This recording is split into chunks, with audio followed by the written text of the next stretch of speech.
مطلب ایک بالکل بچکانا سوال ہے، بچوں والا سوال ہے، صحابی بیسیکلی ہے کیا؟ وہ ہیں جنہوں نے نبی کریم صلی اللہ علیہ وسلم کو دیکھ کر ایمان لایا، اس حالت میں انتقال ہوا، اور اگر کوئی صحابی کی نیت پہ شک کرتا ہے تو کیا وہ اسلام سے خارج ہو جائے گا یا حرام ہے؟ کیا معاملہ ہے بتائیے. میں یہ سمجھتا ہوں ڈاکٹر صاحب کہ اس امت کے جو سارے معاملات ہیں نا وہ اس تعریف کو نہ سمجھنے کی وجہ سے، جتنے بھی اختلافات ہیں، جتنے بھی یہ سنی شیعہ اور جو فرقے ہیں، یہ اس تعریف کو درست طور پہ نہیں سمجھا گیا. یعنی تعریف کیا ہے؟ تعریف یہ کی جاتی ہے کہ جس نے بھی رسول اللہ صلی اللہ علیہ وآلہ وسلم کو دیکھ لیا، ایمان لایا اور اسی حالت میں اس کا انتقال ہوا، وہ صحابی ہے. ایسا ہی ہے. یہی ہمارے ہاں ابن حجر اسقلانی نے اس کو نزہۃ الفکر کے اندر، نخبۃ الفکر میں اس کو تعریف کی ہے، اور اسی کو ہمارے علماء بیان کرتے ہیں. لیکن حقیقت یہ ہے میرے بھائی کہ اگر ہم قرآن مجید کو دیکھیں تو قرآن مجید نے اس صحابی کے لفظ کو بطور ڈیفینیشن کے، بطور ایک تمغے کے بیان نہیں کیا. اس طور پر اس لفظ کو بیان نہیں کیا. یعنی قرآن مجید چھوٹے چھوٹے معاملات کو، واقعات کو بیان کرتا ہے. رسول کا ساتھ دینے والوں کو قرآن مجید کہتا ہے متبع، اتباع. یا ایھا النبی حسبک ومن اتبعک من المؤمنین. اے نبی آپ کے لیے حسبک اللہ ومن اتبعک، آپ کے لیے اللہ کافی ہے اور وہ لوگ کہ جنہوں نے مومنین میں سے آپ کی پیروی کی. یوں نہیں کہا ومن صحبک من المؤمنین کہ جو صحابی ہے مومنوں میں سے. قرآن اتباع کا لفظ یوز کرتا ہے رسول اللہ کا ساتھ دینے والوں کے لیے. یہ تمام انبیاء کے ساتھ یہی کیا ہے، صرف رسول اللہ کی ذات کے ساتھ نہیں. جتنے بھی انبیاء کرام ہیں آپ قرآن مجید کو دیکھیں تو وہ لوگ کہ جنہوں نے حضرت ابراہیم کا ساتھ دیا، وہ لوگ کہ جنہوں نے حضرت عیسیٰ علیہ السلام کے ساتھ دیا، ان کے لیے قرآن کیا استعمال کرتا ہے؟ من انصاری اللہ، کون ہے میرا مددگار؟ حضرت عیسیٰ علیہ السلام نے کہا، انصاری کہا. من اصحابی نہیں کہا ہے، کون ہے میرے صحابہ؟ انصار کا لفظ استعمال کیا ہے. پورے قرآن مجید میں رسول کے ساتھیوں کے لیے جو الفاظ استعمال ہوئے ہیں، یا ایھا الذین آمنوا، اے ایمان والو، اولئک ھم المفلحون، یہ کامیاب لوگ ہیں، متقون، یہ متقی لوگ ہیں. اسی طرح استعمال ہوا ہے ان کے لیے متبع کا لفظ. سورہ توبہ کی آیت میں نے آپ کے سامنے پڑھی 100، والسابقون الاولون من المہاجرین والانصار والذین اتبعوہم باحسان. سابقون کہا ہے ان کو، اور پھر یعنی کیٹیگری کرتا ہے قرآن مجید. ایسے بھی نہیں کہتا کہ صحابہ جیسے کہتے ہیں ہر صحابی نبی جنتی، سارے کے سارے صحابہ برابر ہیں. قرآن کہتا ہے کہ یہ ممکن ہی نہیں ہے کہ رسول کا ساتھ دینے والے جو پہلے دن آئے ہیں اور جو آخر زمانے میں آئے وہ دونوں برابر ہو جائیں. ٹھیک ہے. قرآن مجید یہ کہتا ہے کہ والسابقون الاولون، یہ فرق کیا ہے پہلوں میں پہل کرنا. یہ تو نبیوں کے لیے بھی ہے کہ کچھ بعض نبی بعض سے فوقیت رکھتے ہیں، ان کو اللہ نے رکھا ہے نا اس چیز کو. فرق رکھا ہے نا قرآن مجید، فرق رکھ رہا ہے. تو پھر ہمارے لوگ کیوں اس لفظ کو استعمال کر کے سب کو ایک ہی جگہ پہ شامل کرتے ہیں؟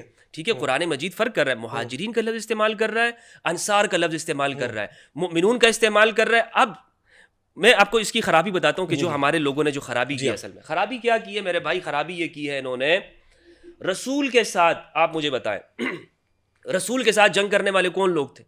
قریش کے لوگ تھے نا. قریش کے لوگوں نے ساری زندگی رسول کے ساتھ جنگ کی. اب اس ٹائم پہ جنہوں نے رسول کا ساتھ دیا وہ کون لوگ تھے؟ مؤمن تھے، جانثار صحابہ کرام، عمار بن یاسر، ابو ذر غفاری، حضرت ابو بکر، حضرت عثمان. یہ لوگ جو رسول اللہ کے جانثار صحابہ رسول اللہ کے ساتھ ہیں، شروع میں اسلام قبول کرنے والے ہیں. یہ لوگ ایک جانب ہے، اور دوسری جانب وہ لوگ ہیں کہ جنہوں نے جو رسول کے ساتھ جنگیں لڑ رہے ہیں، جن کی وجہ سے بدر ہوئی ہے، جن کی وجہ سے احد ہوئی ہے. قرآن کہہ رہا ہے کہ یہ مومن ہیں، مہاجرین ہیں، انصار ہیں، انہوں نے ہجرت کی ہے، چاہے ہجرت حبشہ ہو یا ہجرت مدینہ ہو، یہ مہاجرین کو کہا گیا ہے. آپ نے کیا کیا؟ یہ تعریف کر کے کہ جس نے بھی رسول کو دیکھا اور وہ ایمان لے آیا، اس کو آپ نے کیا کہا کہ یہ صحابی ہے. یعنی آپ نے اسے بٹھا دیا، حضرت ابوبکر کے برابر کر دیا، اس کو آپ نے برابر کر دیا عمار کے، سلمان کے، ابو ذر غفاری کے، عبداللہ ابن مسعود کے برابر کر دیا. اور پھر اگر اس کی زندگی میں اگر کچھ ایسا معاملہ ہو کہ جو ان صحابہ کی سیرت اس میں نظر نہ آتی ہو، تب بھی آپ یہ کہتے ہیں اس کے لیے آپ تمغے بیان کرتے ہیں. قرآن یہ شرط لگاتا ہے یہاں پر کہ مہاجر و انصار کا ایمان دیکھو، اور اگر آپ ایمان لانا چاہتے ہو تو آپ ان کی زندگی پہ چلو گے. کہتا ہے وَاتَّبَعُوهُمْ وَالسَّابِقُونَ الْأَوَّلُونَ مِنَ الْمُهَاجِرِينَ وَالْأَنصَارِ وَالَّذِينَ اتَّبَعُوهُمْ بِإِحْسَانٍ. جس نے پیروی کی احسان کے ساتھ. کن کی پیروی کی؟ ان لوگوں کی پیروی کی نا. ٹھیک ہے. یعنی یہ لوگ جو بعد میں آنے والے ہیں، جو مہاجر نہیں اور انصاری نہیں ہے، وہ کون ہے؟ وہ تابعی ہیں. ٹھیک ہے. اور ہمارے ہاں اسے کیا کہا جاتا ہے؟ صحابی. یہ کب تک کا زمانہ ہے ہجرت کا اور نصرت کا؟ ہجرت مدینہ، انصاری، نصرت صحابی کب تک ہوگا؟ جو انصار صحابہ ہے جو مدینہ کے اندر رہنے والے ہیں نا. جو مہاجر جو ہے جس نے مائگریشن کی ہے مدینہ وہ تو انصاری نہیں ہے, نہیں, وہ تو مہاجر صحابی ہے. قرآن نے اس کے لیے الگ لفظ بیان کیا. تو اگر ایک شخص اگر فتح مکہ کے موقع پر اسلام لاتا ہے تو وہ قرآن کی اس ڈیفینیشن کے اعتبار سے اس کو آپ کیا کہیں گے؟ تابعی کہیں گے. ٹھیک ہے, کیا کہیں گے؟ تابعی. کیونکہ قرآن کہہ رہے ہیں. دیکھیں قرآن سے ہمیں آگے نہیں بڑھنا چاہیے. قرآن سے آگے بڑھیں گے تو اس کا مطلب ہے کہ ہم اپنے آپ کو زیادہ سمجھدار سمجھ رہے ہیں, الیاذ باللہ. یعنی یہ نہیں ہونا چاہیے. قرآن کہہ رہا ہے ایک مہاجر ہے, ایک انصاری ہے.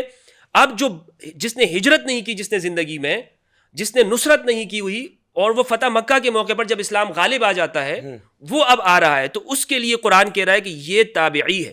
ہمارے ہاں ڈیفینیشن الٹی کر دی گئی. ہمارے ہاں یہ کہہ دیا گیا کہ سارے شخص جو ہے نا وہ سارے صحابہ ہیں. قرآن کہتا ہے کہ یہ لوگ جو فتح مکہ پر ایمان لا رہے ہیں یہ تابعین ہیں.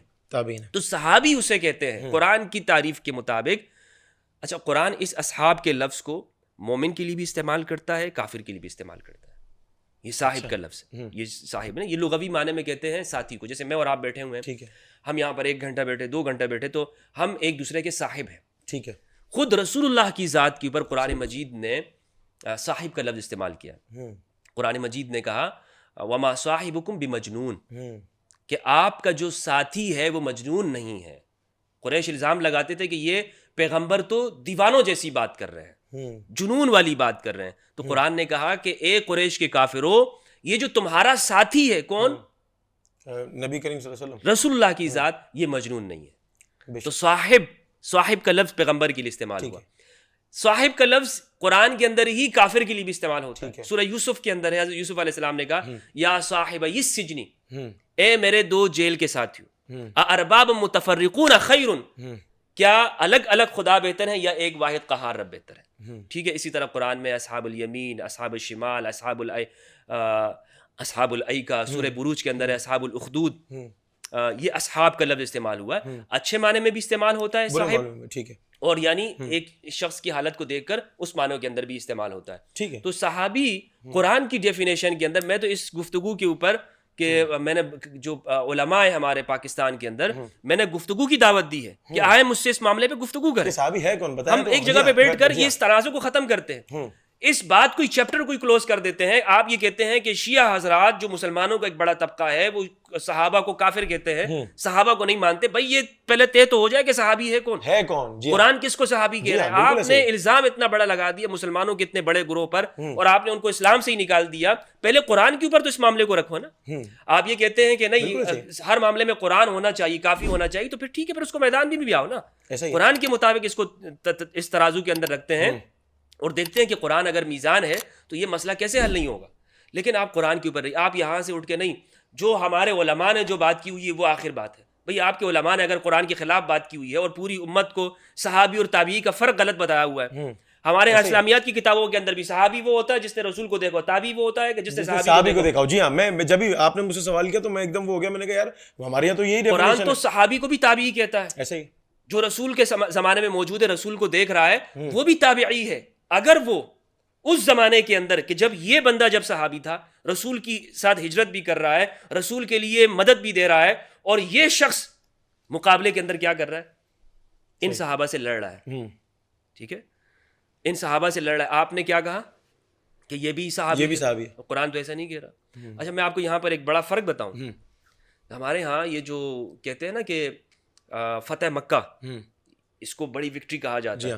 صحابہ کرام فتح مکہ کے بجائے وہ صلح حدیبیہ کو وکٹری سمجھتے تھے. صلح حدیبیہ تو جو معیار ہے نا کسی کی صحابیت کا, وہ یہاں پر ہے صلح حدیبیہ پر. یعنی حدیبیہ کے بعد میں آنے والے جو لوگ ہیں, اگر کوئی اسلام قبول کرتا ہے تو اس کو پھر ہم تابعی کی کیٹیگری میں رکھیں گے. کس کیٹیگری میں رکھیں گے؟ تابعی کی کیٹیگری. چاہے وہ رسول اللہ کے سامنے ہو, چاہے وہ کتابت وحی کرتا ہو, چاہے اس کی زندگی میں کتنے ہی اعمال ہو, لیکن قرآن اس کو تابعی کہتا ہے. اب یہاں پر لیکن اس کی یہ تابعیت بھی مطلق نہیں ہے. اس کی تابعیت کے ساتھ بھی قرآن نے ایک شرط لگائی ہے. وہ کیا؟ احسان. والذین اتبعوہم باحسان. باحسان. ٹھیک ہے, کہ زندگی میں ہم دیکھیں گے کہ اس کی زندگی میں اچھائی ہے یا برائی ہے. ٹھیک ہے, مطلب صحابی وہ جو پہلے ایمان لے کر آئے, نبی کے ساتھ ہی رہے, اور تابعی وہ جو دوسرے مطلب تھوڑا سا لیٹ آئے اور وہ ایمان لے کر آئے. ایسے ہی تابعی صلح حدیبیہ کے بعد. ٹھیک ہے. یہ یعنی قرآن اور سنت کے اندر اگر ہم غور فکر کرتے ہیں تو یہ ہمیں ڈیفینیشن ملتی ہے. ٹھیک ہو گیا. اور ویسے تو مثلا اگر آپ صحابی کا جو لفظ یہ استعمال کرتے ہیں یہ غلط نہیں ہے, ٹھیک ہے, یعنی یہ لغوی طور پر ہے, لغوی طور پر یہ اس قرآن کے مطابق نہیں ہے, اصطلاح کے مطابق نہیں ہے, یہ لغوی طور پر ہے. میں آپ کو بتاؤں کہ بخاری کے اندر روایت ہے منافقین کے اوپر رسول اللہ نے اس کا اطلاق کیا, اس لفظ کو. صحیح بخاری کی روایت ہے کہ عبداللہ ابن ابی نے جب رسول اللہ کے اوپر تنقید کی تھی تو رسول اللہ کے سامنے جب اسے لایا گیا تو حضرت عمر نے کہا کہ یا رسول اللہ آپ اجازت دیں, میں ابھی اس منافق کی گردن اڑاتا ہوں. تو رسول اللہ نے فرمایا کہ دعہ, اسے چھوڑ دو, فإن الناس يتحدث الناس ان محمدا يقتل اصحابه, لوگ پھر کہیں گے کہ محمد صلی اللہ علیہ وآلہ وسلم اپنے صحابہ کو قتل کرتے ہیں, کیونکہ لوگ تو یہی سمجھ رہے ہیں نا کہ یہ منافق بھی کیا ہے, رسول کے صحابہ ہیں. تو رسول اللہ نے اس صحابی کی لفظ کو, صحابی کے لفظ کو ایک منافق کے اوپر بھی اس کا استعمال کیا ہے. خلاصہ کلام یہ ہے گفتگو کا کہ اس لفظ کی وجہ سے نہ یہ کوئی اتنا بڑا, آپ اس کی وجہ سے ایک جسے کہتے ہیں نا حلہ نہیں کھڑا کر دیا کرے کہ جناب وہ توہین ہو گئی ہے, وہ بات ہو گئی ہے, مسلمانوں کے جذبات برانگیختہ ہوں, نکلو سڑکیں بند کرو, فلاں نے تو صحابیت کی توہین کر دی ہے, فلاں نے, بھائی کیا کہا ہے اس نے, جملہ دیکھیں آپ, شعور کا استعمال کریں, کیا جملہ کہا ہے, کیا الفاظ کہے ہیں, کیا چیز ہے. نہیں جناب یہ شخص تو صحابہ کا منکر ہے, یہ شخص تو رافضی ہے, یہ شخص صحابہ کو سب و شتم کرتا ہے. سب و شتم کرنے والے جو لوگ ہیں ان کے لیے آپ کا رویہ کیا ہے, اور جو لوگ آپ کو صحیح صحابیت کی ڈیفینیشن بتا رہے ہیں وہاں پر آپ کیا کر رہے ہو؟ صحابی کی نیت پر کیا شک کرنے سے اسلام سے خارج ہو جاتے ہیں یا اس طرح کا کوئی معاملہ ہے؟ دیکھیں نیت پر شک کرنا, نیت چونکہ اندر ہوتی ہے نا, نیت تو باہر نہیں ہوتی, تو کسی کی نیت پر چاہے وہ عام بندہ ہو یا صحابی ہو شک تو کرنا نہیں چاہیے. ٹھیک ہے, شک تو کسی پر نہیں ہونا چاہیے. عام بندے پر شک کرنا حرام ہے, تو صحابی جو جس ڈیفینیشن میں نے آپ کو تعریف بتائی اس ڈیفینیشن میں تو قرآن ان کو رضی اللہ کہہ رہا ہے, قرآن ان کو جنتی کہہ رہا ہے.